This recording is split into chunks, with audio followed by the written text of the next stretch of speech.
Babu what is the menu menu ఏంటి నువ్వు పెట్టేదేంటి ఏది ఏం లేదు 3 కర్రీస్ అయితే రోజు అవుతుంది అది కాడా నువ్వు పెట్టేది లేదా సార్ లేదా మధ్య లేదు సార్ అవకాశం బాబు అసలు మెను ఏది మెను షీట్ ఏది మెను ఏది అది పెరగడం ఇంకా పెరగడం నీళ్ళు పోయడం కాదు మధ్య కాదు ఎందుకు ప్రభుత్వం 40% ఎడ్యుకేషన్ పెట్టాలి మన దగ్గర వాట్ ఇస్ ఏం చెప్తున్నావు వై ఆర్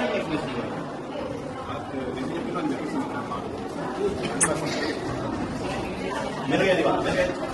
మెను డిస్ప్లే స్కూల్లో ఉంటా తినేది ఇక్కడ ఎక్కడ పెట్టాలి ఒకటి you should display the place here not in school తినే దగ్గర ఉండాలి రూమ్ లో పెట్టాలి ఎవరు తెలియదు ఏం ఎవరు తెలియదు I suspend I give so explain